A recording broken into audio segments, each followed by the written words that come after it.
Jamie Malonzo magkakaroon ng disciplinary action na against sa rule ng FIBA sa kinasangkutan nitong gulo sa BGC. And bago tayo magpatuloy mga kaibigan, pa-like and share naman bilang suporta sa ating YouTube channel.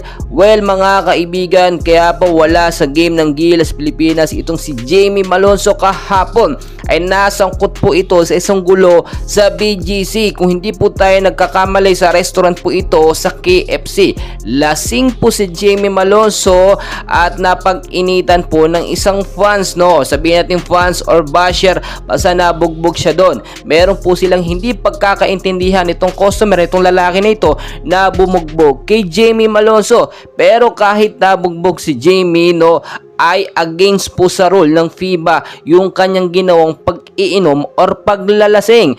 Alam naman niyang may laban ng Gilas Pilipinas sa Chinese Taipei, pero bakit siya nag-inom? Ang dapat sana kung hindi siya makakapag-draw ay nagbigay na lamang siya ng suporta or nanood yung appearance niya doon sa FIBA. Bagkus home court naman natin ginanapan laban ng Gilas at ng Chinese Taipei. At dahil sa kinansakot ng gulo na ito ni Jamie Malonzo, kinakailangan po siyang magkaroon ngayon ng disiplina dahil hindi po ito pwedeng konsintihin ng PBA, SBP at ng FIBA.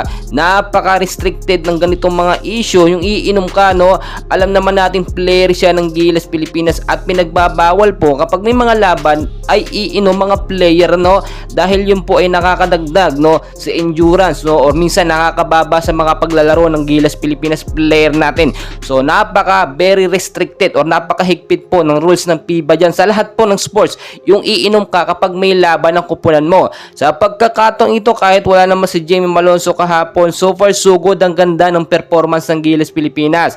Lamang tayo ng almost 30 points and napakaganda ng sistema ni Coach Tim Con. Si Coach Tim Con, naghihigpit po yan sa mga player, no? Pero kapag masunurin ng player tulad nila Kai Soto, Justin Noy, P. Brownlee, binibigyan niya po yan ng napakagandang oras at pagpapahalaga. Pero sa ginawa ni Jamie Malonzo, posible yang masuspinde hindi lamang sa PBA, pati na rin sa mga susunod na game ng Gilas Pilipinas. Well mga kaibigan, anong thoughts nyo about sa ginawa ni Jamie Malonzo? Dapat ba magkaroon siya ng agarang suspension, disciplinary action dahil sa kanyang ginawang pag-iinom bago o pagkatapos ng laban ng Gilas Pilipinas? Maraming salamat.